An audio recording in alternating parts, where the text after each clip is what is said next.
Chapter 20 गुप्त साम्राज्य का उद्भव और विकास। पृष्ठभूमि। मौर्य साम्राज्य के विघटन के बाद दो बड़ी राजनीतिक शक्तियां उभरी, सातवाहन और कुषाण। सातवाहनों ने दक्कन और दक्षिण में स्थायित्व लाने का काम किया। उन्होंने दोनों क्षेत्रों को रोमन साम्राज्य के साथ चले अपने व्यापार के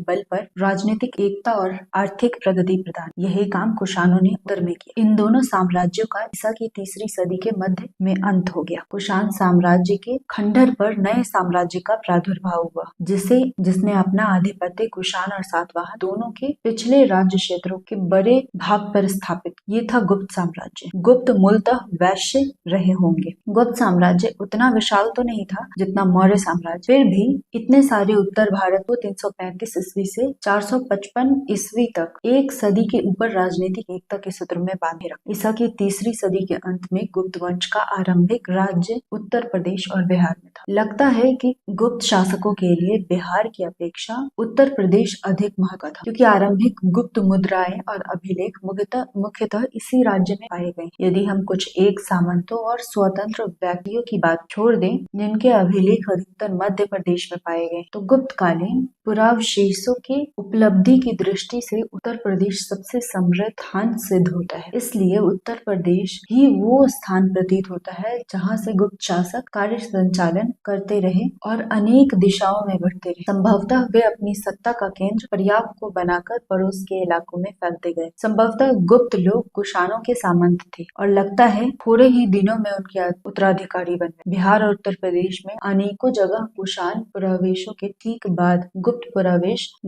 पुरावशेष मिले हैं। लगता है कि गुप्तों ने जिन, लगाम, बटन वाले कोट, पतलून और जूतों का इस्तेमाल कुषाणों से सीखा। इन सबों में उनमें गतिशीलता आई और उनके घुड़सवार खूब कारगर हुए। कुषाणों की व्यवस्था में अश्व चलित रथ का और हाथी का महत्व समाप्त हो गया। घुड़सवारों की भूमिका प्रमुख हो गई।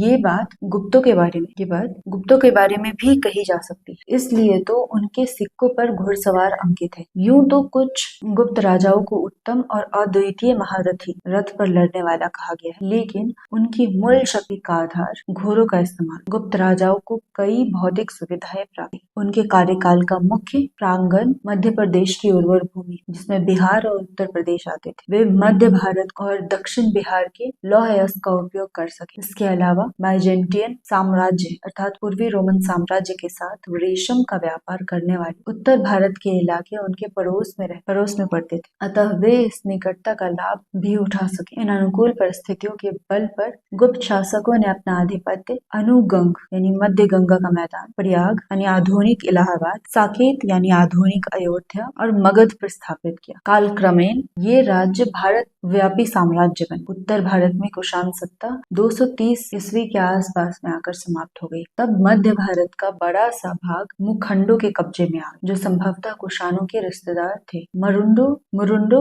ने लगभग 250 ईस्वी तक राज किया। 25 वर्षों के बाद लगभग 275 ईस्वी में गुप्त वंश के हाथ में सत्ता आई। चंद्रगुप्त प्रथम 319 से 334 ईस्वी। गुप्त वंश का पहला प्रसिद्ध राजा हुआ चंद्रगुप्त प्रथम। उसने एक लिच्छवी राजकुमारी से विवाह किया जो संभवतः नेपाल। इससे उसकी सत्ता को बल मिला। गुप्त लोग संभवतः वैश्य थे, इसलिए क्षत्रिय कुल में विवाह करने के कारण उनकी प्रतिष्ठा बढ़ी। चंद्रगुप्त प्रथम महान शासक हुआ क्योंकि उसने 319 से 20 ईस्वी में अपने राज्यारोहण के स्मारक के रूप में गुप्त संवत चलाया। बाद के कई अभिलेखों में काल निर्देश इस संवत में किया गया मिलता है। समुद्रगुप्त 335 से 380। चंद्रगुप्त प्रथम के पुत्र और उत्तराधिकारी समुद्रगुप्त 335 से 380 ईस्वी ने गुप्त राज्य का अपार विस्तार। वो अशोक के विपरीत था। अशोक शांति और अनाक्रमण की नीति में विश्वास करता था, तो समुद्रगुप्त हिंसा और विजय में आनंद पाता। उसके दरबारी कवि हरिसेन ने अपने आश्रयदाता के पराक्रम का उदात्त वर्णन किया है। एक लंबे अभिलेख में कवि ने गिनाया है कि समुद्रगुप्त ने किन किन लोगों और किन किन देशों पर विजय प्राप्त। ये अभिलेख इलाहाबाद की उसी स्तंभ पर खुदा है जिस पर शांति कामी अशोक का अभिलेख। समुद्रगुप्त द्वारा विजित स्थान और क्षेत्र 5 समूहों में बांटे जा सकते हैं। प्रथम समूह में गंगा यमुना दोआब के वे राजा हैं जिन्हें हरा कर उनके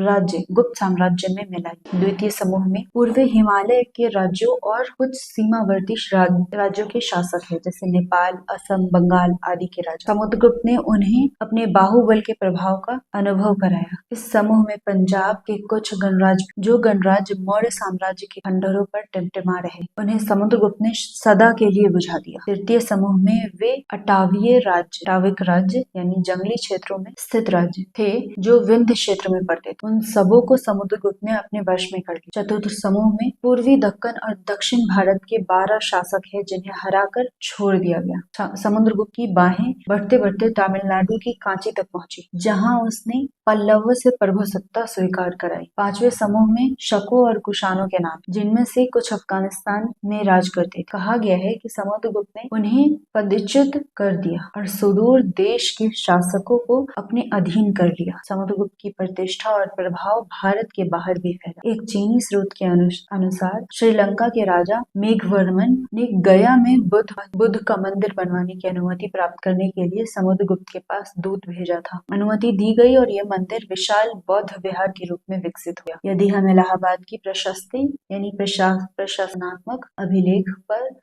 विश्वास करें तो प्रतीत होता है कि समुद्रगुप्त को कभी पराजय का सामना नहीं करना पड़ा। उसे अपनी बहादुरी एवं युद्ध कौशल के कारण भारत का नेपोलियन कहा जाता है। इसमें संदेह नहीं कि समुद्रगुप्त ने भारत के जितने बड़े भाग को बाहुबल से अपने अधीन कर एकता के सूत्र में बांधा, उससे कहीं अधिक भाग का लोहा माना जाता था। चंद्रगुप्त द्वितीय 380 से 412 ईस्वी। चंद्रगुप्त द्वितीय के शासन काल में गुप्त साम्राज्य अपने उत्कृष्ट की चोटी पर पहुंचा। उसने वैवाहिक संबंध और विजय दोनों के सहारे साम्राज्य की सीमा बढ़ाई। चंद्रगुप्त ने अपनी कन्या प्रभावती का विवाह वाकाटक राजा से कराया, जो ब्राह्मण जाति का था और मध्य भारत में शासन करता था। उसके मरने के बाद उसका नाबालिग पुत्र उसका उत्तराधिकारी। इस प्रकार प्रभावती स्वयं वास्तविक शासिका हुई। भूमिदान संबंधी उसके अभिलेख, जिनकी लिपि पर गुप्तकालीन प्राच्य शैली का प्रभाव है, बतलाते हैं कि प्रभावती अपने पिता के हित में काम करती थी। इस प्रकार मध्य भारत स्थित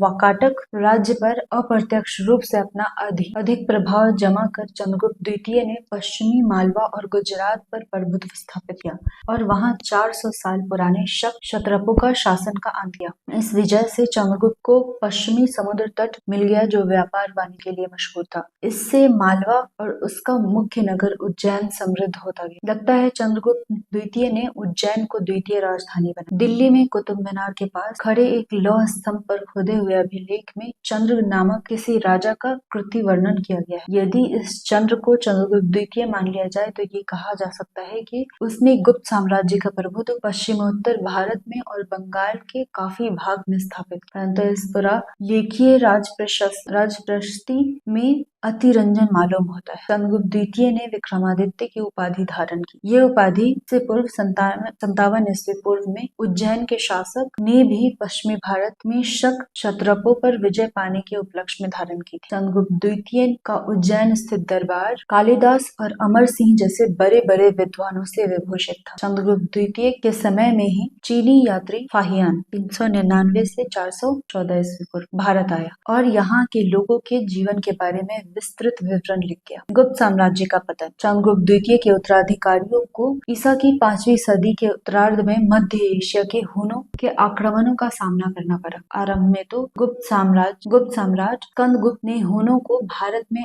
आगे बढ़ने से रोकने के लिए जोरदार प्रयास किया, लेकिन उसके उत्तराधिकारी लोग कमजोर ठहरे और आक्रमणकारी हुनों के सामने टिक नहीं पाए। हुन घुड़सवारी में बेजोड़ थे और शायद धातु के बने रकाबों का इस्तेमाल करते थे। वे तेजी से बढ़ सकते थे और उत्तम धुरंधर होने के कारण न केवल ईरान में बल्कि भारत में भी खूब सफल। 485 ईस्वी पूर्व में आकर हुनों ने पूर्वी मालवा को और मध्य भारत के बड़े हिस्से को अपने कब्जे में कर लिया, जहां उनके अभिलेख पाए गए। पंजाब और राजस्थान में चले गए। इस पंजाब और राजस्थान जैसे बीच के इलाके में भी उन्होंने के अधिकार में चले गए। के फलस्वरूप 6ठी सदी के आरंभ गुप्त साम्राज्य बहुत ही छोटा हो गया। यद्यपि मालवा के औलिकर सामंत वंश के यशोधवर्मन ने जल्द ही हुनों की सत्ता को उखाड़ फेंका। फिर भी मालवा नरेश ने गुप्त शासकों की सत्ता को भी चुनौती दे दी और सारे उत्तर भारत में अपना प्रभुत्व स्थापित करने के उपलक्ष्य में 532 ईस्वी में विजय स्तंभ खड़े किए। यशोधवर्मन का शासन टिका तो नहीं, लेकिन उसने गुप्त साम्राज्य को हिला कर रख दिया। करद सामंत राजाओं ने सर उठाकर गुप्त साम्राज्य को और भी दुर्बल बना दिया। गुप्त साम्राज्यों की ओर से उत्तरी बंगाल में नियुक्त शासन अध्यक्ष यानी गवर्नर लोगों ने और समतट अर्थात दक्षिण पूर्व बंगाल के उनके सामंतों ने अपने को स्वतंत्र बनाना शुरू कर दिया। मगध के परवर्ती गुप्त शासकों ने बिहार में अपनी शक्ति जमाई। उसने उनके साथ ही साथ मौखिर वंश के लोगों ने बिहार और उत्तर प्रदेश में राजसत्ता स्थापित की और कन्नौज को राजधानी बना। लगता है 550 ईस्वी के आते आते बिहार और उत्तर प्रदेश गुप्त शासकों के हाथ से चले गए। 6ठी सदी के आरंभ में ही देखते हैं उत्तरी मध्य प्रदेश के स्वाधीन राजा लोग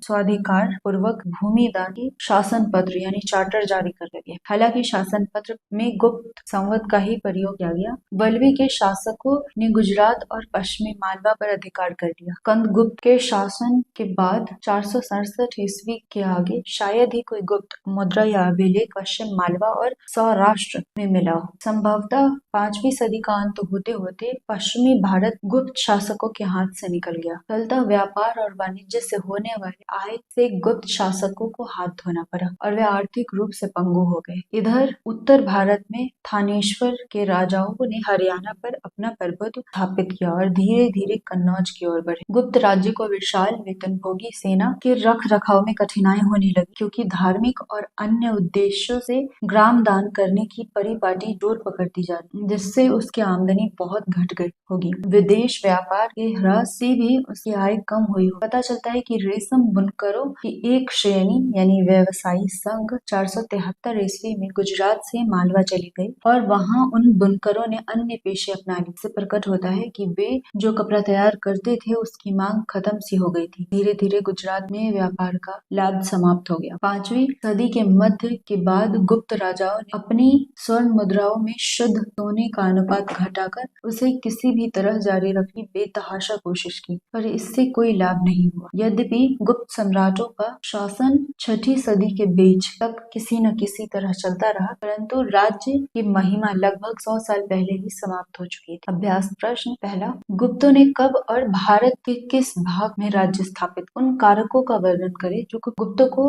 अपना साम्राज्य फैलाने में सहायक। दूसरा प्रश्न, समुद्रगुप्त और चंद्रगुप्त द्वितीय ने किन किन क्षेत्रों पर विजय प्राप्त? तीसरा प्रश्न, गुप्त साम्राज्य के पतन के कारणों का विवेचन करें। चौथा प्रश्न, भारत के बाह्य रैखिक मानचित्र पर समुद्रगुप्त के साम्राज्य का विस्तार दिखाएं और ये भी दिखाएं कि उसमें कितना क्षेत्र चंद्रगुप्त द्वितीय ने जोड़ा। पांचवा प्रश्न, इलाहाबाद स्तंभ अभिलेख की तथा दिल्ली के लौह स्तंभ अभिलेख की अनुवाद सहित प्रतिलिपि प्राप्त करें। उनमें उल्लेखित स्थानों को मानचित्र में खोजने का प्रयास करें। उन दोनों अभिलेखों में अशोक के अभिलेख से किन किन बातों में अंतर है।